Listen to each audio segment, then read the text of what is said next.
halos lahat ng tao kilala mo, either estudyante o dating kasamahan, etc.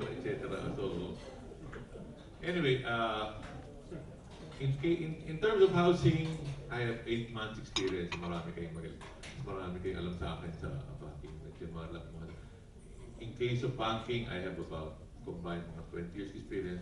But in case of teaching, I have combined part-time and full-time, about 37 years of experience. So mas magaling ako magturo kaysa magpautang, kaysa mag-securitize. So if you don't mind, I will adopt a teaching approach. Parang yung taga-Ateneo kanina na kahit na mayaman na kunyari teacher pa.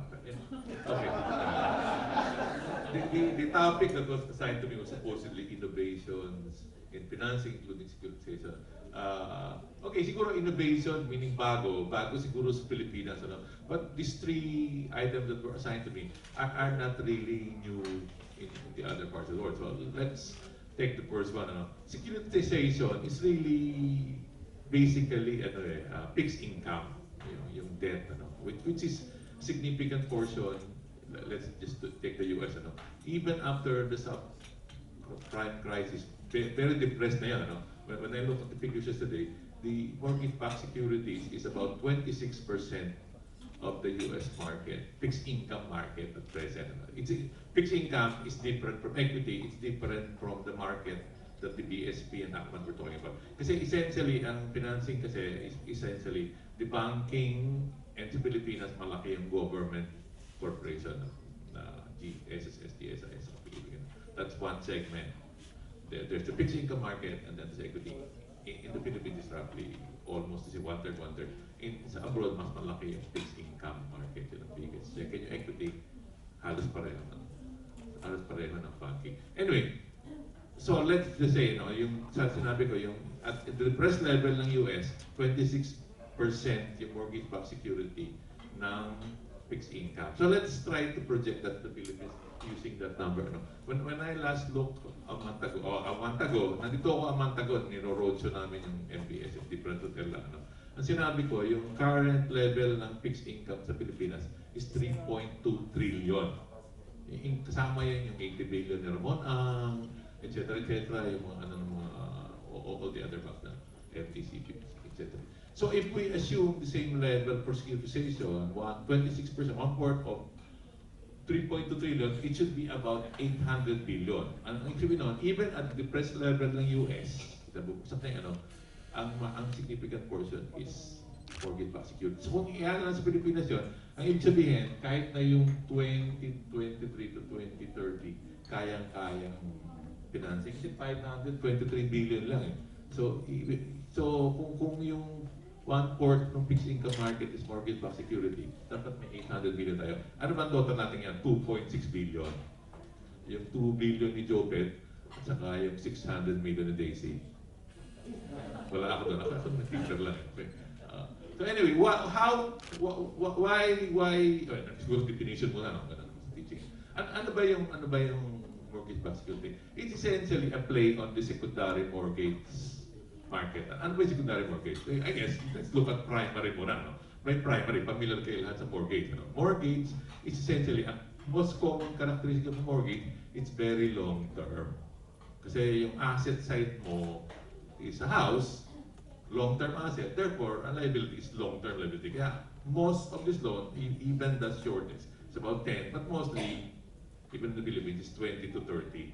Diba? So ang logic nun, kahit na yung a very well-run bank, and kapanahonan ko ng ako'y bata, ang matinik na bangko nun subok na matibay, subok na matatag, was a real estate bank. Pero dahil nga, the nature of the beast is mahaba yung real estate market, they will have liquidity problems. Even if their assets are perfect, even if they're in Parañaque, even in their Las Piñas na prime neighborhood, at some point maubos yung pera mo eh. Kasi yung bayad, putik-putik, diba? 25, pero yung pera, usually short term.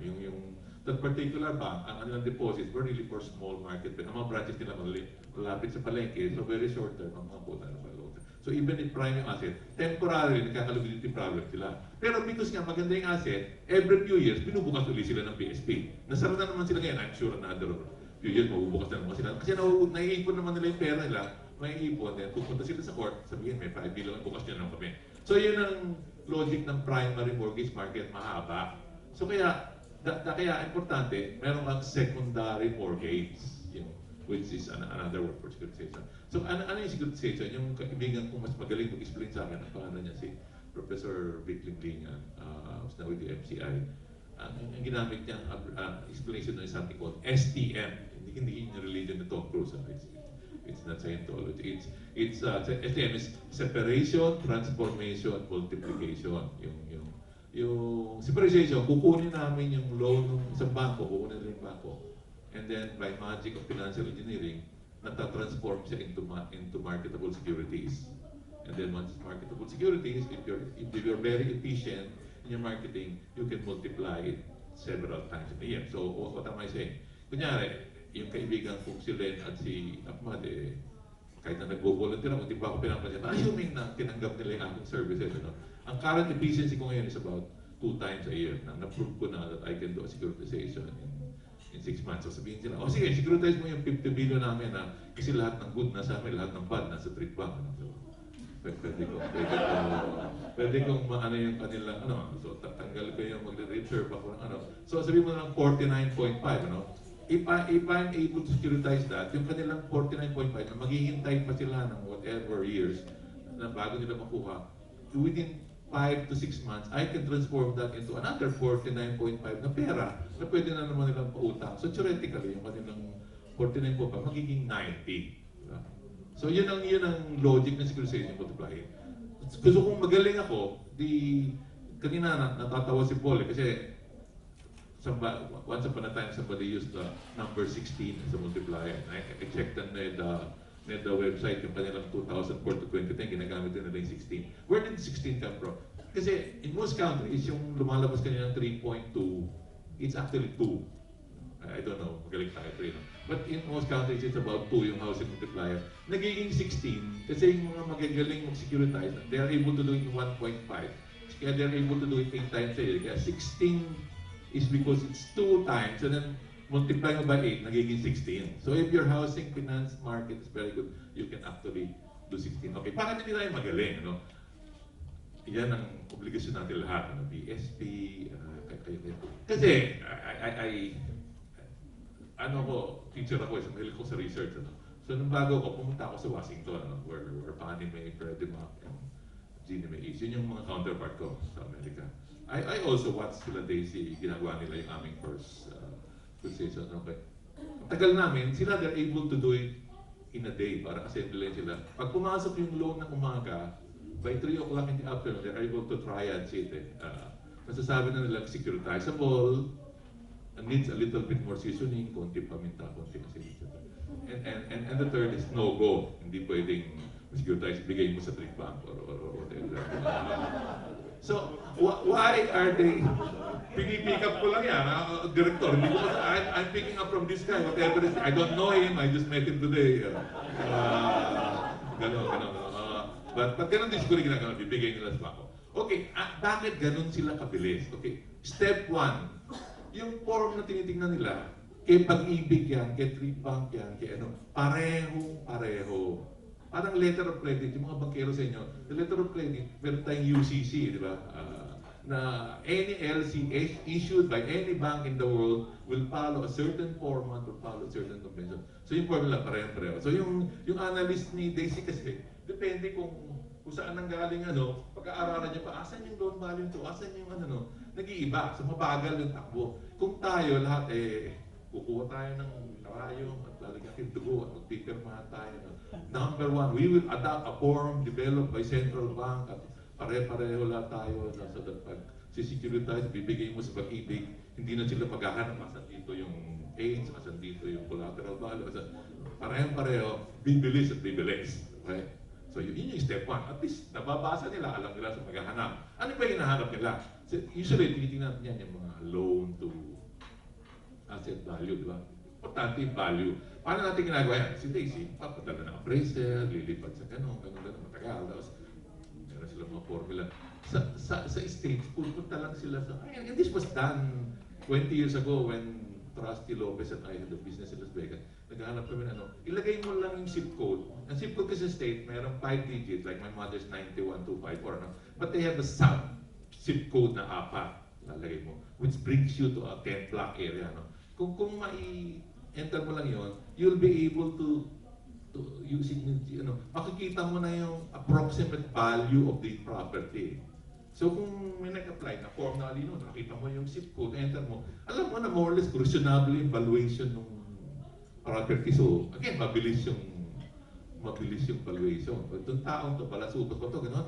Again, meron silang credit bureau, there are several. Meron na tayo si Balandriga, pero hindi pa kumikita doon.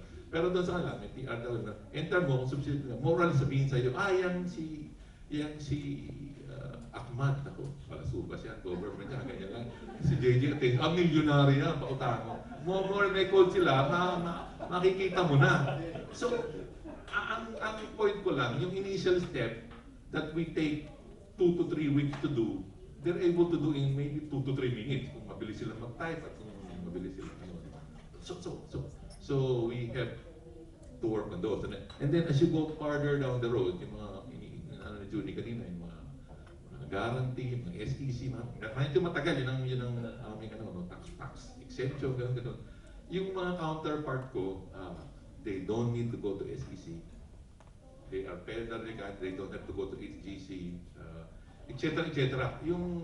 Because they are considered a key component of the industry, medyo may sila, ganun sila it's beyond the person. Actually, yung mga counterpart ko, 2 out of 3 got put in jail. Yung presidente na, I think, Fannie Mae and Freddie Mac went to jail. And yet, the president is different from the institution.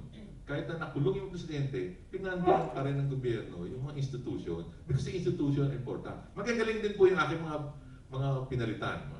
Kilala niyo, mga Celso de Los Angeles, mga gano'n po yan. So, but that's beside the point.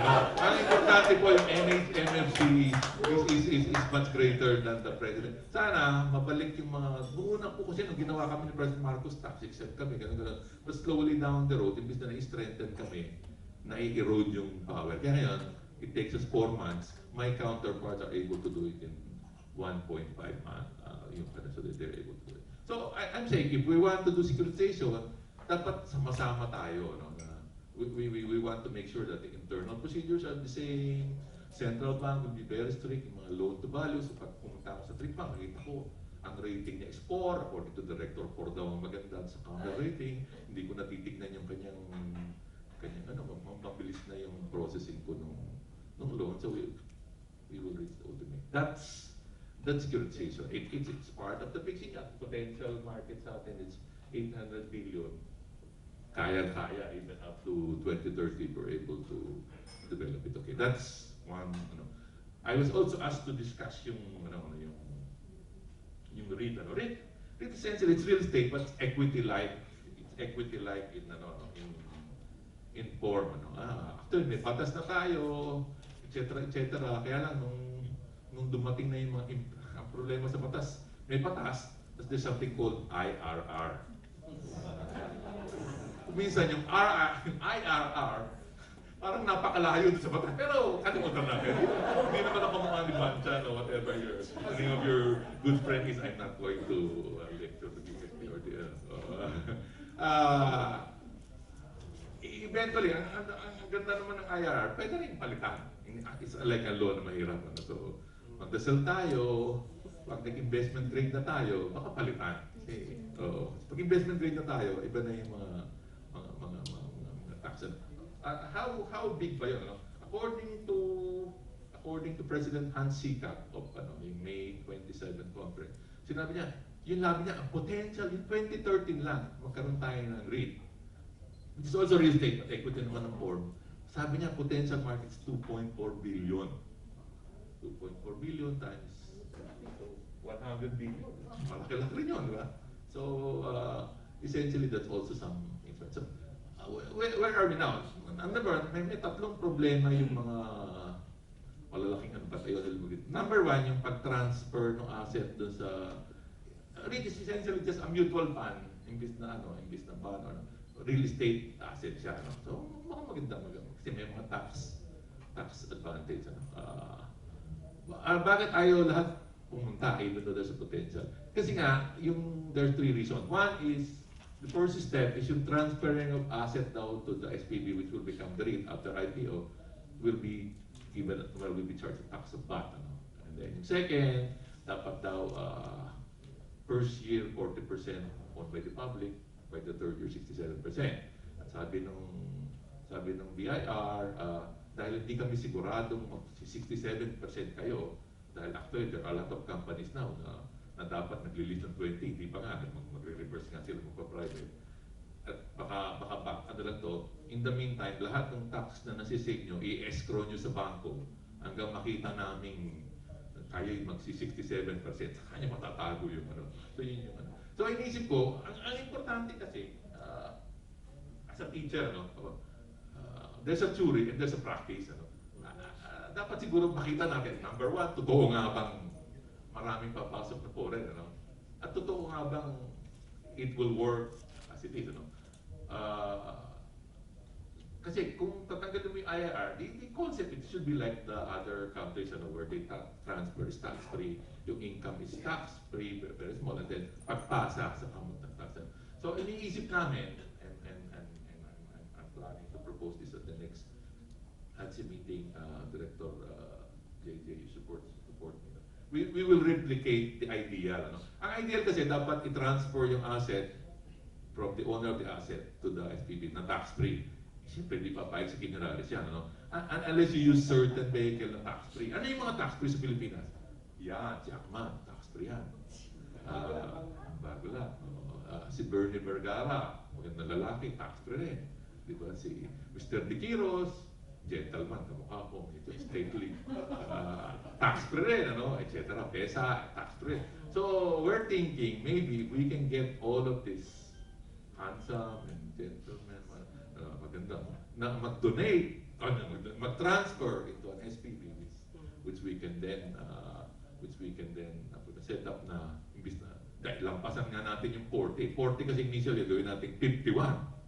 Why is 51 crucial? Kasi pag 51, nawawala po yung dalawang taon ang initial ay COA at saka DBM. Gaganda yung takbo ng operasyon, so actually, pag naano natin yun, and then imbis na 40, lampasan natin, i-51 natin, and then we can see the flowering of return. So ito medyo, I have to look at my notes, ano, kasi galing na sa libro to. Ano bang advantage ng REIT, ano? I think the first advantage in most countries is it's really yung tax advantage niya. Pag pinasok doon, in the meantime, habang nag-ooperate sila, hindi sila charge ng tax. In which case, because all the parties involved are not taxable, sabi nga ni Lenden Tirina, then makikita natin yung portion. Ayan, how can they operate with tax-free? Okay. And I guess because of this, according to Hansika, there should be an increased buying by foreign interest. Yun ang naging example nila sa Hong Kong, sa Singapore, and other countries. Yung Ateneo professor dito explain yan. Maganda na yun. So, in fact, by the second year, yung third year requirement of 70%, mamimit na natin. But again, to me, the beauty of it, it's an alternative funding option, di ba? Kasi meron tayong the banks and the government corporation, yung sabi ko kanina, yung fixed income. This is really an equity market. It's an equity, But ang ano to, mas maganda pa sa equity because it has the liquidity of equity. Kasi equity pwede mo benta, and yet it has the steady cash flow of real estate. Kasi nasa batas, they must dividend out 90% of their earnings every year. Kaya maganda investment to. I'm sure a lot of people will go in there, and people who are not actually into real estate now might be, and then I will quote the director, BSP governor, real estate longer, it's an alternative funding option. Real estate companies would no longer have to rely on banks and thus reduce the vulnerability of the banking system. Kasi kung maraming real estate sa bank, medyo, so kinakabahan sila halos nasa 19, 20, etc. etc. So kung may other sources yung bank, it will double advantage, diba? Magiging stable yung mga bangko. Ano naman din sa mga kamukha natin mga real estate, again, ito theoretical na to, from the textbook, Real Estate Finance and Investment by Brokenman and Pisa. Pasensya na kayo, 37 years na teacher. No? It provides 5 other alternative sources of income. Diba? So, kunyari, ikaw ay isang developer na kinonvert mo yung, transfer mo yung property mo into a REIT na nahalo sa ibang properties. Kasi ang minimum is 300 years.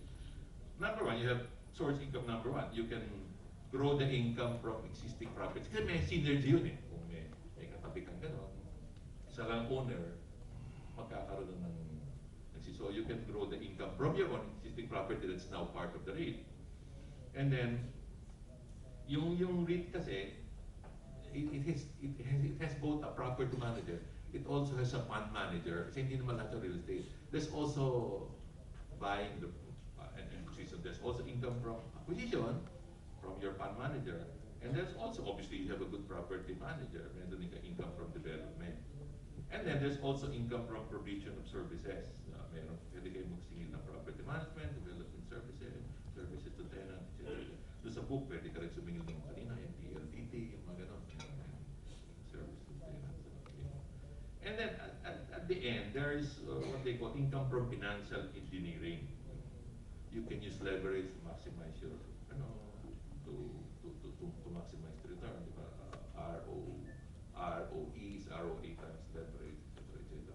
You can use to secure better rates, favorable terms, and sources of capital to maximize returns or minimize risk. That's for the sector, no? But for the investors, kasi ang beauty nito, para rin yung fixed income, nakalimutan ko kanina, it does not draw from the same pool. Kasi kung ang pagkukuhanan mo ng pera, mga bangko din, at it's the same eh, nag-iba lang. Imbis na ba? Like yung BB1 namin, nung pinagbili namin, 3 bangko rin yung bumili. Banco de Oro, RCBC, at Land Bank. I was not very happy with that. Kaya nung BB2, ginawa ko retail. Yung retail investors and the long-term insurance company that not necessarily go to real estate. So, an advantage again, this is an alternative investment for small investors, parang yung BB2 namin. And this is according to C.B. Richard Ellis, property investor.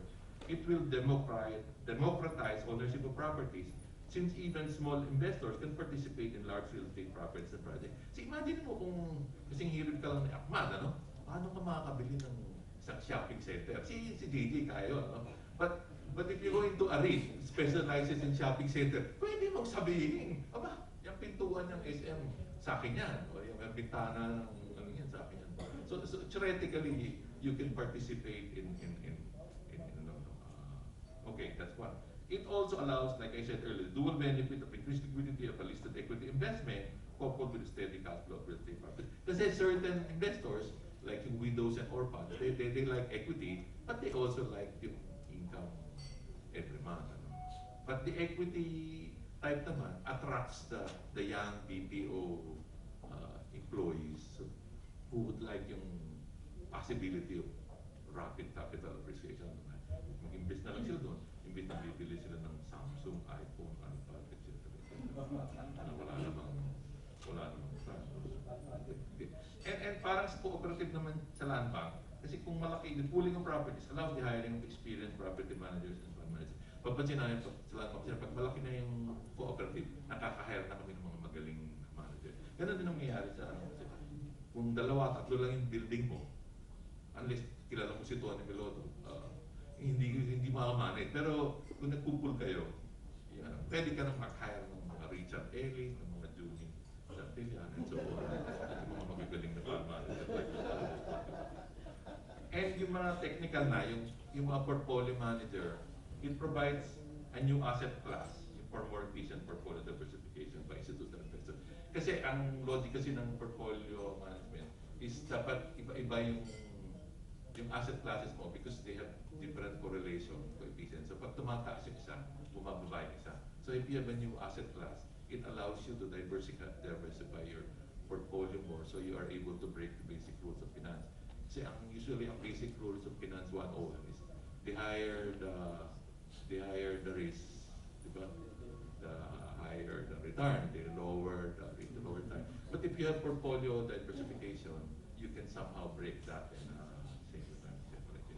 So obviously lots of advantages, and hopefully if we're able to prove it works, and then we have our investment grade by 2013, maybe we can go with beggar cup in hand lahat tayo at mapalitan yung mga para tumugma siguro sa batas. Sabi ni Important Chica, sino bang susunod na presidente next year? Ayan, kung sama-sama tayo, kapit basic tayo, mapalitan yung mga. So that's the second. Yung the third, and I was told that I would be given something, yung foreign investment, but I'll just talk about it in general. Foreign investments follow the Archimedes principle. Diba? Yung water seeks its own level. Diba? Naghahanap yan ng magandang pagkakatwartahan. Yung pag magbabasa kayo ng diary ngayon, palagi lang sinasabi, Philippines is the favorite, ganun. At I assure you, hindi dahil sa noy-noying yan. It's because we have, and it has two components. Okay. Yung one na hindi natin nakikita ng mga kapatid ko malapit na mag-retire, pero panay padala na lang talaga ito. We have a currency which has been appreciating. Just go back 2.5 years ago, we were about 50. Yeah. When I last looked the other day, 41. Okay. So theoretically, in a year, naka-18 na lang tayo, so that's 9% a year. That's just conversion. Kung nakabili ka pa ng San Miguel 8% or Pers Metro 7 or Daisy Dulay 4.8 tax free na 6. So meron ka na 9 plus 6, 15. Kung ikutin mo yung buong na medyo that class of risk, wala kang makikita ng ganyan.